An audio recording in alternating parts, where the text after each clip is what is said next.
तो कक्षा 9 संस्कृत का वार्षिक परीक्षा का यह एक बेहतरीन मॉडल पेपर है। प्यारे बच्चों, आपने बखूबी संस्कृत हमारे चैनल से पढ़ी होगी, क्योंकि लगभग 50% से ज्यादा चीजें मैंने पढ़ा दी हैं। और रही बात व्याकरण की, तो आप कक्षा 10 की कुछ व्याकरण का कुछ भाग कक्षा 10 में जो पढ़ाया है वो भी आपके काम आ जाएगा, तो आप उसे भी पढ़ सकते हैं, है ना।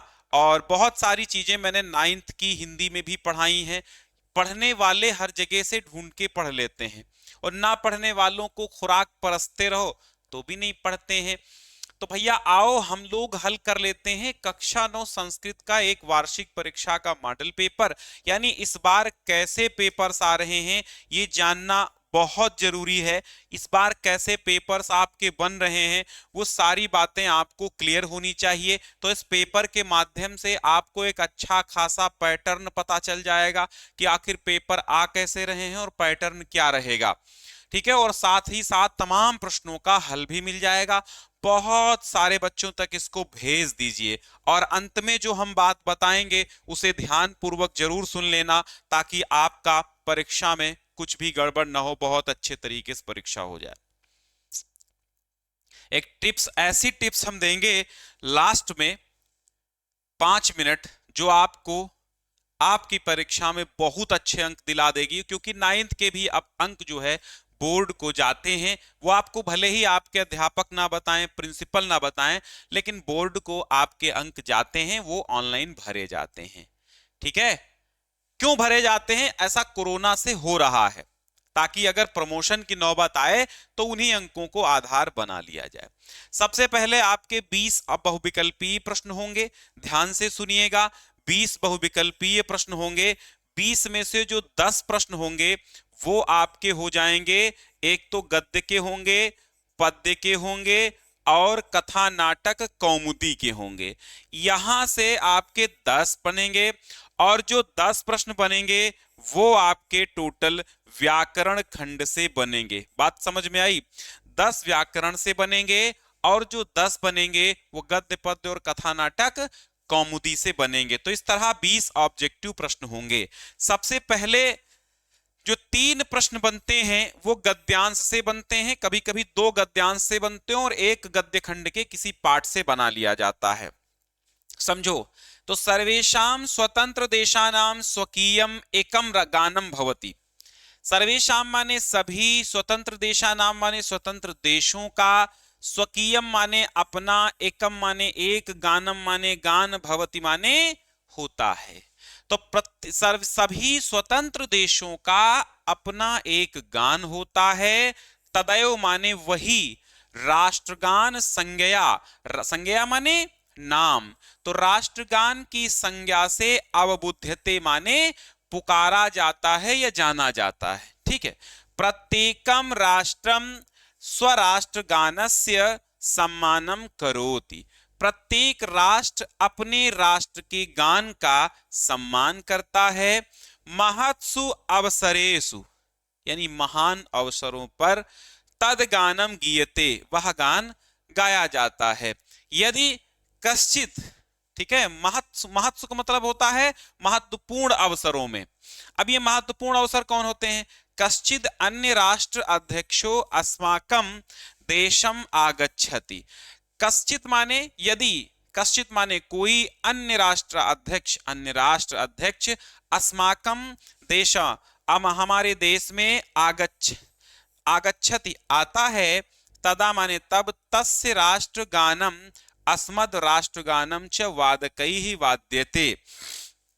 तब उस राष्ट्रगान को हमारे राष्ट्रगान के वादक जो होते हैं, वादक के साथ, वाद्यते माने वादक, वादकई यानी वाद्य यंत्रों के साथ बजाया जाता है। महती नाम सभा नाम समापने, हालांकि इसकी व्याख्या हिंदी अनुवाद से कोई मतलब नहीं है, बट समझ लोगे तो कल को हो सकता है नीचे खंड बा में लिखने को आता है, ये वाला कल को वहीं आ जाए, है ना। तो महती नाम सभा नाम, विशाल सभाओं के समापने, समापन में तस्य गानम आवश्यकम, उसका गान आवश्यक होता है। विद्यालयेषु प्रार्थना अनंतरम प्रतिदिनम राष्ट्रगानम गीयते, विद्यालय में प्रार्थना के पश्चात प्रतिदिन राष्ट्रगान गाया जाता है। अब तो फिल्मों को शुरू होने से पहले राष्ट्रगान अनिवार्य हो गया है। कोई मूवी देखने जाओ, है ना, पिक्चर हॉल में, तो सबसे पहले राष्ट्रगान बजता है, इसके बाद मूवी। और स्टेडियम में जब खेल की शुरुआत होती है तो भी राष्ट्रगान के साथ होती है। तो राष्ट्रगान समझो राष्ट्र का भजन है एक प्रकार से। अब पहला सवाल बन गया कि उक्त गद्यांशस्य शीर्षकः अस्ति, तो पहला ही इसका उत्तर हो गया अस्माकं राष्ट्रीय प्रतीकानि, हमारे राष्ट्रीय प्रतीक। ये वाला पाठ, पहला पाठ आपका, पहला दूसरा कोई पाठ है ना, हाँ ये है। अगला सवाल है राष्ट्रगान कदा गानम भवति, राष्ट्रगान कब गाया जाता है। राष्ट्रीय अवसरेषु, क्या विवाहेषु, विवाहों में गाते हैं, नहीं गाते हैं। होली त्योहार में नहीं गाते हैं। एतेष न कोप, ये भी गलत है। राष्ट्रीय अवसरों पर ये जो है गाया जाता है। बी ऑप्शन यहां पर सही हो जाएगा। अस्माकं राष्ट्रीय प्रतीकः, हमारा राष्ट्रीय प्रतीक क्या है, तो राष्ट्रगान भी हमारा राष्ट्रीय प्रतीक है, राष्ट्रध्वज भी हमारा राष्ट्रीय प्रतीक है, और कमल भी हमारा राष्ट्रीय प्रतीक है, क्योंकि राष्ट्रीय पुष्प कमल है ना, और राष्ट्रीय ध्वज तिरंगा, और राष्ट्रगान जनगण मन। एतेषु सर्वेषु, ऑप्शन नंबर डी यहां पर सही हो जाएगा, एतेषु सर्वेश। क्लियर। चलो भाई, चौथा सवाल है कि कस्य वचनम श्रुत्वा रामः व्यथितः, कस्य वचनम श्रुत्वा रामः व्यथितः, पितुः कैकेय्याः सुमित्रायाः कौशल्यायाः। तो देखो, सुमित्रा और कौशल्या से तो वैसे भी मतलब नहीं था रामायण में विशेष, बस ये प्रेम करती थी, प्रेमी स्नेही माता थी, अपने पुत्रों को प्रेम करती थी। लेकिन जो कैकेयी है, पूरा का पूरा रोल यहां पर इन्हीं का होता है। तो कैकेयी के जो वचन थे उसको सुनकर के राम व्यथित हुए थे। फिर देखिए पांचवा, स्त्रिया त्रियो ग्रहस्य उक्ता, स्त्रिया श्रियो, यहां पर श्रियो होना चाहिए, यानी स्त्रियां घर की लक्ष्मी होती हैं, ऐसा कहा गया है। स्त्रियों को घर की लक्ष्मी कहा गया है, इसका अर्थ हो गया। तो ये सूक्ति किस पाठ से उद्धृत है, ये पूछा गया है, तो आपको पहले से ही पता है, यत्र नार्यस्तु पूज्यन्ते रमन्ते तत्र देवता, यत्र नास्ति पूज्यन्ते तत्र अफला क्रिया। कहने का मतलब ये है कि जो नारी महिमा आपका पाठ है, ये नारी महिमा से ही ये सूक्ति कही गई है। बात क्लियर हुई? बहुत बढ़िया, बहुत अच्छे बच्चे, शेयर कर देना। मैं जानता हूं आपकी संख्या कम है, लेकिन कोई बात नहीं है, बहुत जल्दी से आप 9th पास हो जाओ संस्कृत में, फिर आ जाओ हाई स्कूल में, हम संस्कृत आपको पढ़ाएंगे। पूरा हाई स्कूल इस बार संस्कृत मैंने ऐप पे पढ़ाई, खूब कायदे से बच्चे पढ़े हैं, ये मान के चलिए 95% से ज्यादा लेके आएंगे संस्कृत में, ये भी हम जानते हैं। नीति नवनीतम पाठ कुतः उद्धृता, कहा गया कि नीति नवनीत पाठ जो है ये कहां से लिया गया है, तो नीति नवनीत रामायण से लिया गया, मनुस्मृति से लिया गया, महाभारत से लिया गया, या पुराण से लिया गया, कहां से लिया गया है हमको बहुत जल्दी बता दीजिए। नीति नवनीत पाठ जो है ये महाभारत से लिया गया है, और अगर ये आपसे पूछ दे कि महाभारत के किस पर्व से लिया गया है, तो महाभारत के उद्योग पर्व से ये लिया गया है। ठीक है, उद्योग पर्व से लिया गया है महाभारत के नीति नवनीतम। क्लियर हुआ। सातवां है खलस्य विद्या किमर्थम भवति, खलस्य माने दुष्ट की विद्या किस लिए होती है, तो विद्या विवादाय धनम मदाय शक्ति परेशान परिपीडनाय खलस्य साधो विपरीतमेतत् ज्ञानाय दानाय चाराक्षणाय। बहुत सुंदर सूक्ति, बहुत सुंदर श्लोक। दुष्ट की विद्या विवादाय, दुष्ट की विद्या विवाद के लिए होती है ना। दुष्ट व्यक्ति है, उसको विद्या मिल जाए तो भैया विवाद खड़ा करेगा। धन हो जाए दुष्ट आदमी के पास तो बड़ा घमंडी होगा, सीना तान के चले गए हैं हमसे मजबूत कौनो नहीं है, है ना। तो अगला सवाल है मंडूक राजा। आप याद करो, न गंगदत्ता पुनरेति कूपम, न गंगदत्ता पुनरेति कूपम। गंगदत्त अब इस पुनः इस तालाब में, इस कुएं में नहीं आएगा। अब गंगदत्त ने उस सांप से दोस्ती कर ली, यानी अपने दुश्मन से दोस्ती कर ली, अपने दुश्मन को कुएं में बुला लिया, एक एक करके सारे मेढकों को खा लिया, है ना। सांप से दोस्ती किया तो एक एक मेढक को उसने खा लिया, और अंत में जब इसका नंबर आया तो भाग गया और कहा कि न गंगदत्ता पुनरेति कूपम, गंगदत्त पुनः कुएं में नहीं आएगा। तो मंडूक राजा प्रति वसत इस्म, तो मंडूक राजा अर्थात मेढक जो था वो कुएं में निवास करता था। Option number B. अगला है 9th। अब यहां पर जो सवाल है 9th बहुत सुंदर सवाल है, और मैंने बहुत अच्छे से इस पार्ट को पढ़ा, बहुत दिनों तक पढ़ाया मुझे स्कूल में मैंने बच्चों को, तो बड़ा मजा आया इस पार्ट में। बड़ा सुंदर करुण रस से ओतप्रोत है, करुण रस कह सकते हैं एक प्रकार से। पातुः न प्रथमम व्यवसति जलम। अब यहां पर क्या हो जाएगा, युष्मासु पीतेषु या। अब ये जो है शकुंतला पतिग्रह गमनम एक पाठ आपका है, वहां से ये लिया गया है शकुंतला का पतिग्रह को जाना, ठीक है। तो यहां जो सही जवाब होगा वो आपका क्या हो जाएगा, जलम हो जाएगा। क्या हो जाएगा, जलम, जल हो जाएगा इसका सही जवाब। 10वां नंबर है शकुंतला। शकुंतला कण्वस्य कीदृशी पुत्री आसीत। कैसी पुत्री थी भाई शकुंतला, तो शकुंतला देखो स्वकीया उनकी कोई पुत्री नहीं थी। शकुंतला विश्वामित्र और मेनका से उत्पन्न एक पुत्री थी ना, मेनका की पुत्री थी। मेनका की पुत्री थी, और मेनका ने लोकलाज के भय से जन्म दे करके जंगल में उसको डाल दिया था। फिर शकुनियों अर्थात पक्षियों के पंखों के नीचे उसको पाला गया था, फिर कंड ऋषि उसको पा गए थे। तो सगी पुत्री तो उनकी थी नहीं, तो क्या लिखेंगे, धर्मपुत्री, यानी धर्म से जिसको पुत्री मान लिया जाए वो धर्मपुत्री हो जाएगी। और अगला है 11वां सवाल। अब यहां से 10 सवाल जो बनेंगे वो व्याकरण से होंगे। क्या होगा, का अकु विसर्जनीया नाम कंठा, और कादयो मावसानः स्पृष्टः। कादयो मावसानः का मतलब होता है का से लेकर मां की, काखा गाघांगा और पापा मां, का से लेकर के मां तक जो 25 वर्ण होते हैं वो स्पर्श व्यंजन के अंतर्गत आते हैं। तो यहां इनका जो प्रयत्न होता है वो स्पष्ट प्रयत्न होता है।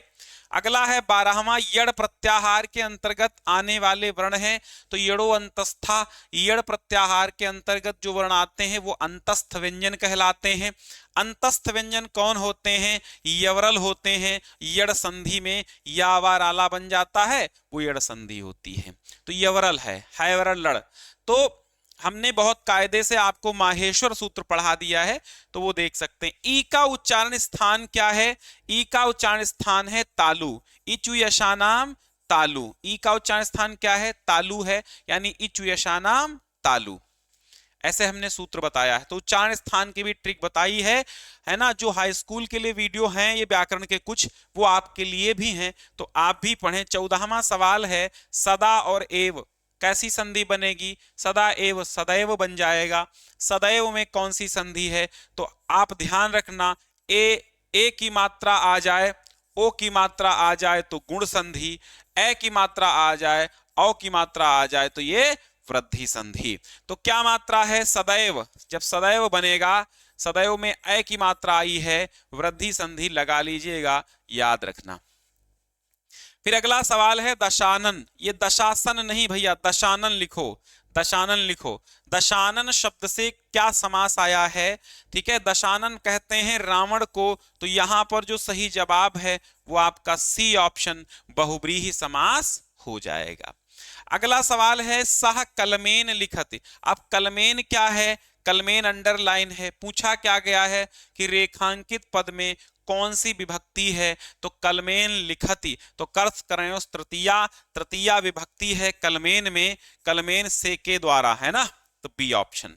17वां सवाल है सह काणः अस्ति, सह नेत्रेण काणः अस्ति। तो यहां नेत्रम नहीं नेत्रेण लगेगा और येनांग विकारः सूत्र से तृतीया विभक्ति यहां पर भी हो जाएगी। ठीक है, तृतीया हो जाएगी। बहुत जल्दी हाई स्कूल में आइए, ऐप पर क्लास ज्वाइन करिए, यूट्यूब पर भी पढ़ाएंगे और हाई स्कूल की संस्कृत तुरंत मस्त तरीके से पढ़िए। आप परेशान होने की जरूरत कोई है ही नहीं। अपनयति शब्द में जुड़ा प्रत्यय क्या है? तो नयति माने ले जाना, अपनयति माने दूर हटाना, हटा देना। तो अप है, मीनिंग से कोई मतलब नहीं, बट बता देते हैं। अप माने अप उपसर्ग लगा हुआ है नयति शब्द में। 19वां सवाल है गुरु शब्द का तृतीया द्विवचन क्या बनेगा?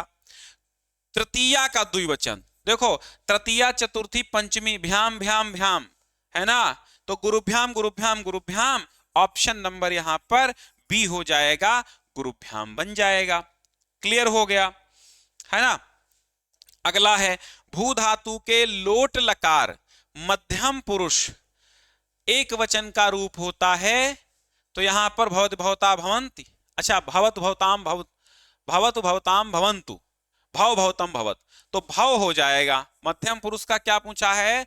भव हो जाएगा, एक वचन, मध्यम पुरुष एक वचन है ना। ये देखो मध्यम पुरुष, ये प्रथम पुरुष के एक वचन द्विवचन बहुवचन, मध्यम पुरुष का एक वचन द्विवचन बहुवचन, तो मध्यम पुरुष का ये वाला लगेगा रूप, और उत्तम पुरुष का एक वचन द्विवचन बहुवचन, तो ये वाला रूप आपको बना, भवतु भवताम भवंतु, भाव भावतम भवतु, तो भाव लगेगा यहां पर।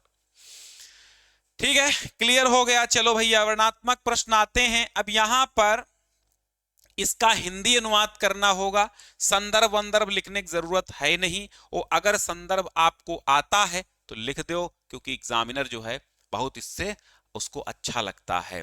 तो हिंदी अनुवाद करने कह रहा है, 4 अंक पक्के करो। स्वकीयम सहयोगिनाम कथंचितः उद्यानात् निःसार्य आजादः पेस्तोल अस्त्रम संसाधितवान। ठीक है, स्वकीयम सहयोगिनम कथंचितः कथन, अरे क्या कोई शब्द ये गलत यहां पर टाइप हो गया है, उद्यानात् निःसार्य। ठीक है, अपने सहयोगियों के कहने, इसको मैं एक बार रुक जाइए, 1 मिनट चेक कर लेता हूं। हाँ देखिए यहां पर कथंचितः, ठीक है कथंचितः है, और इसीलिए यहां पर कथंचिता होने के डबलता लग गया है, कथंचिता। तो स्वकीयम सहयोगिनाम कथंचिता, स्वकीयम माने अपने, आजादा चंद्रशेखरा से लिया गया, आज याद आ जाएगा ना, याद आ गया कि कथंचिता है। स्वकीयम सहयोगिनम कथंचिता, अपने सहयोगियों को, कथंचिता माने किसी प्रकार से, उद्यानात् निःसार्य उद्यान से निकाल कर, आजादा पिस्तौल अस्त्रम संसाधितवान, आजाद ने पिस्तौल अस्त्र को साधा। ठीक है, तदा विपक्षतः गुलिका वृष्टि जाता, तभी विपक्ष से गोलियों की वर्षा हुई। विपक्षतः आरक्षणाम गुलिका वृष्टिम दर्श दर्श आजादस्य मनः आकुलम न अभूत, यानी विपक्षी आरक्षियों की गुलिका वृष्टि माने गोलियों की वर्षा को दर्श दर्श देख देख कर, आजादस्य मनः आकुलम न अभूत, आजाद का मन व्याकुल न हुआ, आजादो अपि स्वकीयेन अस्त्रेण अनेकान विमुग्धान आहताम चाकरोत। तो आजाद ने भी अपने अस्त्र से अनेक, विमुग्धान माने अनेक पागलों को, आहतांश अकरोत आहत कर दिया, मार दिया, यद अस्त्रे एका गुलिका अवशिष्टा, जब अस्त्र में एक गोली बची थी, आसीत माने थी, तदा तया स्वमेव अहन, तब उन्होंने स्वयं को मार लिया। एवं आजाद चंद्रशेखरो यशः शरीरेण, हाँ यशः शरीरेणार्थ, क्या लिखा भैया, ये टाइपिंग मिस्टेक है, शरीरेणा अताम अभजत है ना, अमरताम है, देखो अमरताम है, उल्टा लिख गया, अमरताम अभजत। ठीक है, इस प्रकार आजाद चंद्रशेखर यश रूपी शरीर से अमर हुए। ठीक, तो तो ये आजादा चंद्रशेखरा से लिया गया है। सर्वाधिको अति अत्ययः अस्तु वनस्पति नाम जाता एक पदे एक बहुला बहुलाभ लोभी मानवो वनानि चकर चर चर कर्तितुम चक कर्तितुम होगा ना, चक कर्तितुम तथा प्रवृत्तो यद अधुना वना नाम। तो ये वन वाले पाठ से है। वन वाला पाठ कौन सा है आपका, यानी पर्यावरण शुद्धि से ये लिया गया है। तो इसका अनुवाद कर लेना। पर्यावरण शुद्धि पढ़े हो, नहीं पढ़े हो तो पढ़ लीजिए भाई, है ना। एक करना था करा दिया। फिर सारांश आएगा, बंधुत्वष्ट संदेष्टा रविदासः भारत देशः पर्यावरण शुद्धि, है ना, ये इसका सारांश आएगा। अब अगला श्लोक है, बहुत सुंदर है, एक हिंदी अनुवाद करना होगा। एकेन राजहंसेन या शोभा सरसो भवेत न सावक सहस्त्रेण परितः तीरावासिना। इस सरोवर के लिए एक हंस काफी है, हजार बगुलों से सुंदरता नहीं होती है। तो इस सरोवर के लिए एक हंस काफी है। एकेन राजहंसेन, एक ही राजहंस से, या माने जो शोभा, सरसों माने सरोवर की होती है, न माने नहीं, सा माने वह, वक सहस्त्रेण, वह शोभा हजारों बगुलों के, परितः तीरे, चारों ओर निवास करने वाले हजारों बगुलों से वह शोभा नहीं होती है। बात समझ में आई। और ये कहां से लिया गया है, हाँ बताइए कहां से लिया गया। बहुत सही, बहुत सुंदर सा श्लोक है, अन्योक्ति मौक्तिकांत से लिया गया। फिर अगला है, तस्मात् एताः सदा पूज्याः। तस्मात् माने इसलिए, एताः माने इसकी, सदा पूज्या, इसकी सदा पूजा करनी चाहिए। भूषण आच्छाद अनाशनैः, भूषणों से क्या करना चाहिए, आभूषणों से इसको ढकना चाहिए। किसको, स्त्री को, ठीक है। और अशनई माने भोजन से। भूति कामई ही, भूति कामई माने कल्याण की इच्छा वाले। भूति कामई ही नार्यै ही नित्या सत्कारेषु सत्कारेषु उत्सवेषु चा। सत्कार्यों में और उत्सवों में नारी को आभूषणों से और भोजन से आच्छादित करना चाहिए, सदैव पूजा करनी चाहिए, खासकर जो लोग कल्याण चाहते हैं उनकी। ठीक है, तो एक कर दीजिए, सबसे सरल वाला जो लगे आपको, जिसको आपको पूरी तरह जो आता हो वो कर दीजिए। निम्नलिखित सूक्तियों में से किसी एक सूक्त की हिंदी में व्याख्या कीजिए।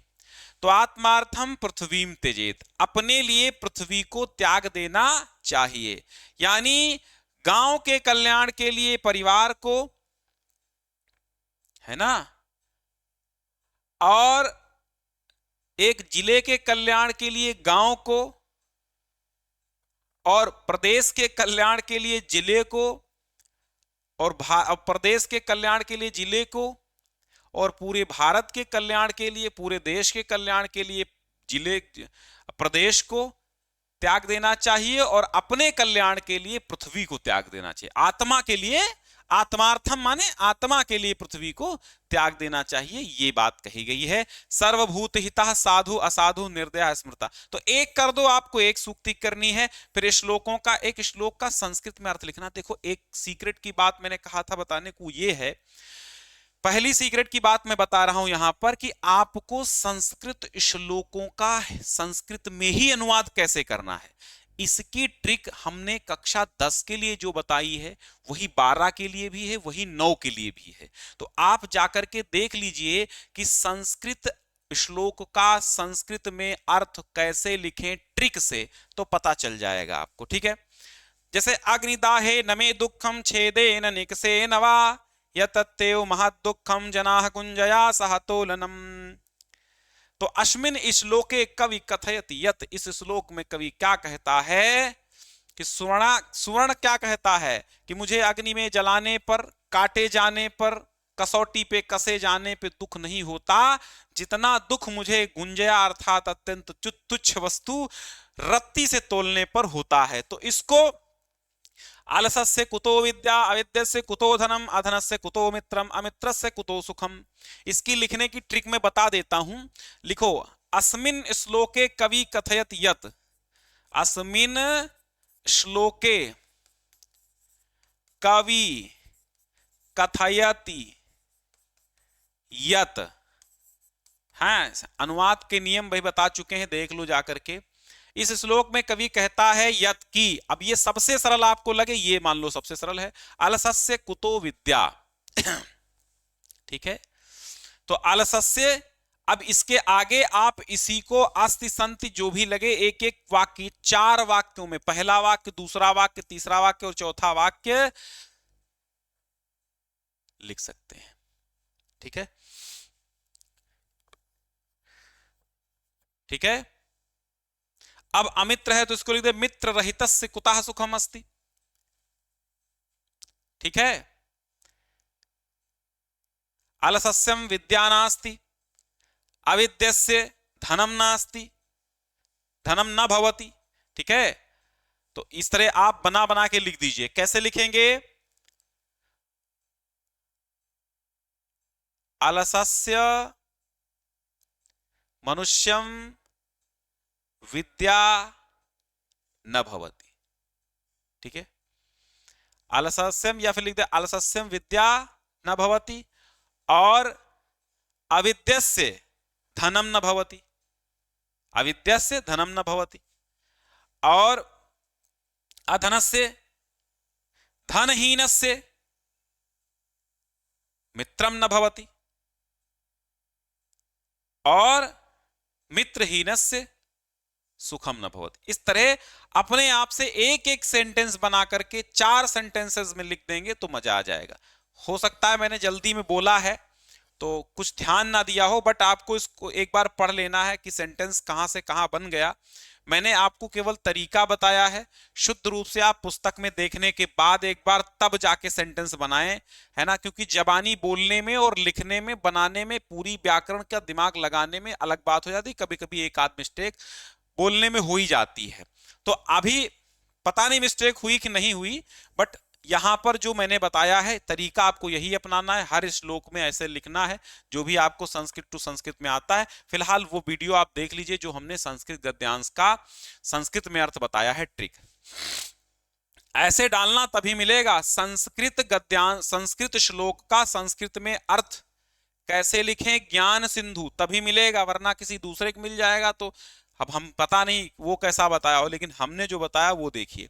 फिर आपको क्या करना है, चरिचित्रण आएगा भाई, कथा नाटक कौमुदी से, वत्सराज निग्रह से योगंधरायण का चरिचित्रण, नगंग दत्ता पुनरेत कूपम के आधार पर शंखचूड़ का चरिचित्रण, शकुंतलाया पतिग्रह गमनम के आधार पर कंडव का चरिचित्रण लिखिए।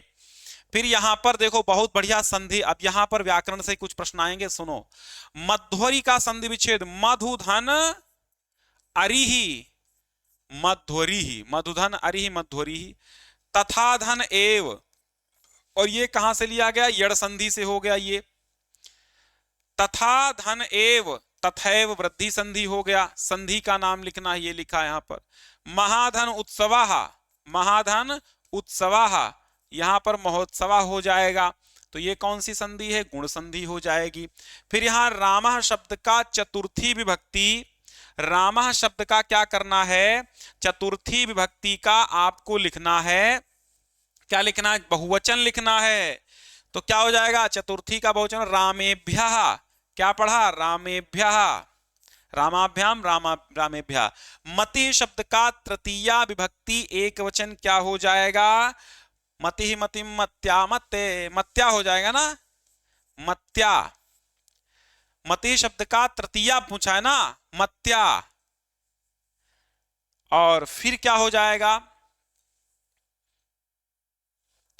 हरि शब्द का सप्तमी विभक्ति एक वचन हरऊ हो जाएगा। फिर अगला है धातु लकार आए हैं, धातु रूप ट्रिक मैंने बता दी है स्कूल के लिए, वही आपकी भी काम आएगी। पट धातु का लट लकार का प्रथम पुरुष एक वचन बताना है तो पठति हो जाएगा ना, हाँ लोट लट लकार है ना, हाँ लट लकार, पठति पठता पठंती आया है तो पठति हो जाएगा। फिर पृच्छ का लोट लकार उत्तम पुरुष पृच्छाव हो जाएगा, क्या पूछा है, पृच्छाव, यानी पृच्छ धातु लोट लकार उत्तम पुरुष द्विवचन, तो पृच्छाव हो जाएगा लोट लकार।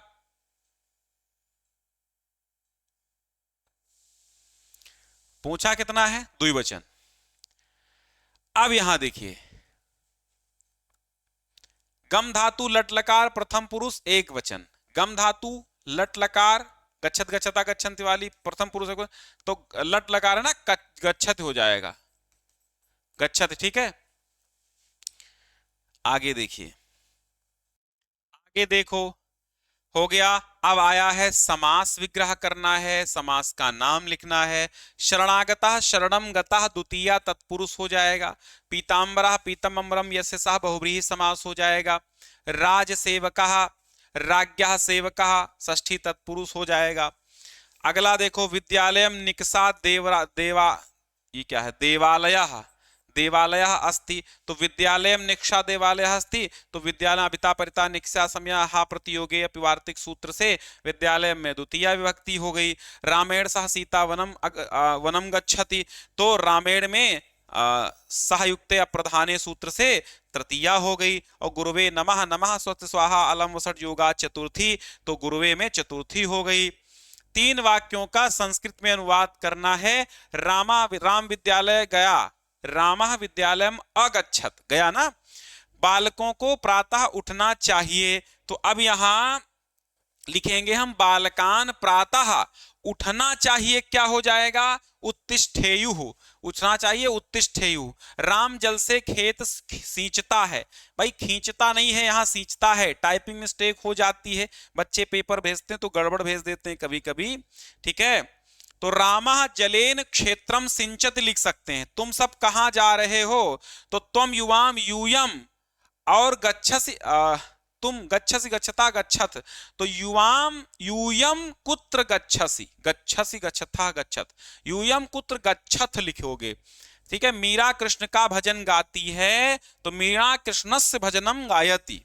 ठीक है, मीरा कृष्ण से भजनम गाया। फिर अगला है शुल्क माफ करने के लिए प्रधानाचार्य को संस्कृत में प्रार्थना पत्र लिखिए। निम्नलिखित शब्दों में से किन्हीं 2 शब्दों का संस्कृत में वाक्य प्रयोग करना है, तो वही लिख दो तुम, तुम से लिख दो तुम कुत्र गच्छसि, है ना, या तुम कुत्र पठसि, है ना, और फिर पठसि है तो तुम कुत्र पठसि। हाँ, कदा माने कब होता है, कुत्र माने तो कुत्र, तुम कुत्र पठसी, यहां पर भी लिख सकते हो, है ना। और जब लिखो, जैसे ऐसे लिखो, कुत्र का जैसे वाक्य प्रयोग कर रहे हो तो ऐसे लिखो त्वम कुत्र पठसी।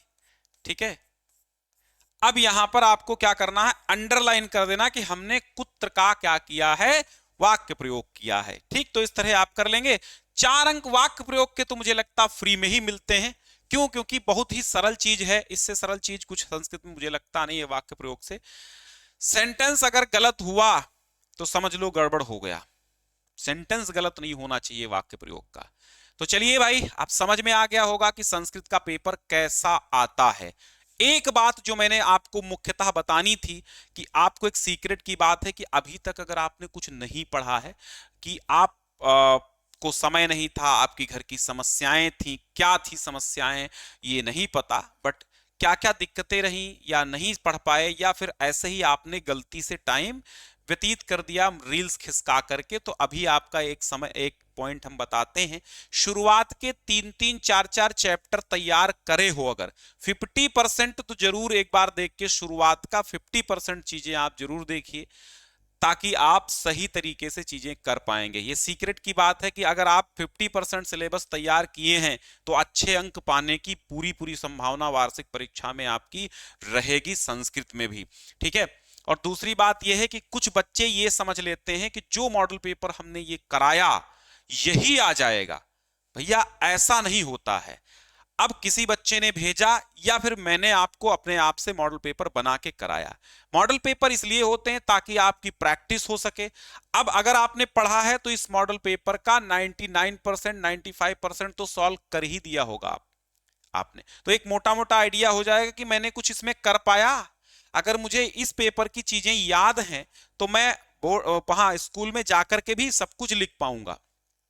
और ऐसा नहीं होता है कि वही पेपर मिल जाए, वही पेपर मुझे स्कूल वाले तो पेपर देंगे नहीं, है ना।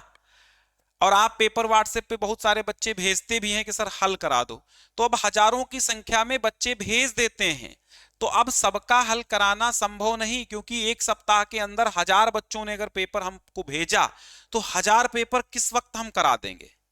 है कोई संभावना उत्तर देने की? 100 तो एक सप्ताह में 100 वीडियोस भी नहीं हो पाएंगे, एक सप्ताह में बहुत ज्यादा 7 हो पाएंगे।